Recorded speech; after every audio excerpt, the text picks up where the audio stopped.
Sir నమస్తే, మీ పేరండి? నా పేరు షేక్ అయ్యూబ్ అండి. బాబా ఏం చేస్తారు బాబా? నేను బిర్యానీ పాయింట్ పెట్టుకోను. ఇక్కడ ఏ ఊరు? ఇక్కడ పెనుమాక.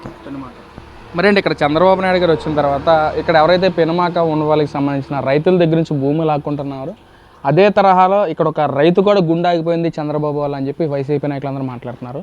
ఏంటి బాబు దానిపై మీ అభిప్రాయం ఏంటి? అసలు స్వచ్ఛందంగా ఇచ్చారండి అందరూ. రైతులు భూమిని ల్యాండ్ పూలింగ్కి ఇవ్వమని చెప్పి పిలుపుని ఇవ్వగానే స్వచ్ఛందంగా అందరూ ఇచ్చారు. మరి రైతు గుండెపోటు వల్ల చనిపోయాడు అన్నారు కాబట్టి ఆయనకు అసలు భూమి ఉందా లేదా అనేది కూడా మనకు తెలియదు. కొంతమంది ఏంటంటే ఆయన భూమి లేదంటున్నారు. మరి ఆయనకు భూమి ఉందో లేదో కూడా మనకు తెలియదు కదా. విచారించుకోవాలి, ఆయనకు భూమి ఉందా లేదా అనేది చూసుకోవాలి.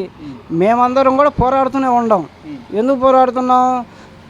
ఇక్కడ రాజధాని ఉంటే రైతులకు కానీ రైతు కూలీలకు కానీ అందరికీ బాగుంటుంది అని పోరాడుతున్నామే కానీ మేము మా భూములు ఉండి పోరాడట్లే. లేకపోతే హార్ట్ అటాకులు తెచ్చుకునే అంత అవసరం కూడా మాకు లేదు. భూమి ఉన్న వాళ్ళకు హార్ట్ అటాకులే కానీ భూమి లేని వాళ్ళకి హార్ట్ అటాకులు ఎందుకు?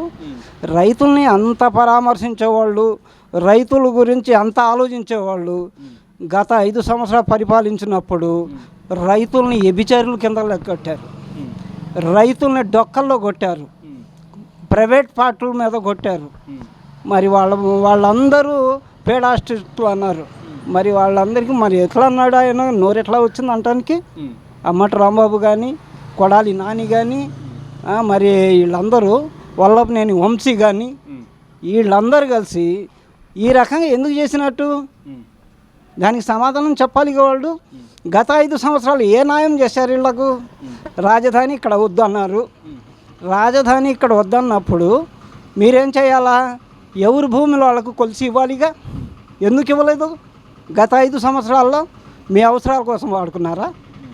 అంతే కదా, అది సంగతి. అంటే ఇక్కడ ఏదైతే రైతు చనిపోయాడు, గుండాకి చనిపోయాడు, అది చంద్రబాబు వల్లే చనిపోయాడు అని చెప్పి వాళ్ళంతా మాట్లాడుతున్నారు. బాబాయ్ నిజమేనంటారు అదంతా? ఎంత బూటకం అండి ఇదంతా. ఏంటంటే బూటకపు మాటలు. ఆయన వల్ల చనిపోవటం ఏంటి? చంద్రబాబు ఏమన్నా తప్పు చేశాడా? లేకపోతే చంద్రబాబు ఏమన్నా చేయరాని పనులు చేశాడా? అందరికీ ఉపయోగపడే పనేగా చేస్తుంది. ఆయన ఒక్కడికి వ్యతిరేకంగా ఏం చేయట్లా, ఇంకొకళ్ళకి వ్యతిరేకంగా చేయట్లా. కాకపోతే వైసీపీ అభిమానులు ఏం చేస్తారంటే వాళ్లకు తెలుసు ఇక్కడ రాజధాని లేకపోతే మా భూములకి రేట్ లేదు, ఇలువ లేదని వాళ్లకు తెలుసు. కాకపోతే ఏంటంటే వాళ్ళ కప్పాన్ని ఇది చేసుకుంటాం కోసం, వాళ్ళ పార్టీని బలోపేతం చేసుకుంటాం కోసమే చేస్తున్నారులే తప్ప వాళ్లకు తెలుసు. వాళ్ళు తెలియని వాళ్ళేం కాదు, వాళ్ళు పిచ్చోళ్ళేం కాదు. కాకపోతే ఏంటంటే జగన్మోహన్ రెడ్డి అభిమానం మీద వాళ్ళు అలా చేస్తున్నారు. వైసీపీ వాళ్ళు చెప్పారు, ఇంకొకళ్ళు చెప్పారు కాదు. ఎవరైనా సాధారణ మరణం కూడా శవరాజకాలు చేయకూడదు. ఏ పార్టీ వాళ్ళు చేయకూడదు. ఇప్పుడు ఒక వైసీపీ వాళ్ళే కాదు, కమ్యూనిస్ట్ వాళ్ళు కానివ్వండి, లేకపోతే సిపిఎం వాళ్ళు, దీని తెలుగుదేశం వాళ్ళు కానివ్వండి, ఎవరైనా సరే శవ రాజకీయాలు చేయకూడదు. అంటే ఇక్కడ రైతు అనే అతను ఎవరి వల్ల చనిపోయాడు అనుకోవచ్చు? పర్సనల్ ప్రాబ్లం వల్ల చనిపోయాడా, చంద్రబాబు వల్లే చనిపోయాడా? చంద్రబాబు వల్ల చనిపోయాడు. చంద్రబాబు ఏమన్నా వచ్చి తోపులాటల్లో ఏమైనా చచ్చిపోయాడా? లేదుగా. మరి ఆయన ఎట్లా చనిపోయాడో మనకు తెలీదు. వాళ్ళు ఎవరో వచ్చినప్పుడు ఏదో హార్ట్ అటాక్ వచ్చింది, మా భూమి పోతుందని ఇవన్నీ అనుకుంటున్నారే కానీ ఆయన భూమి ఉందో లేదో విచారించండి ముందు.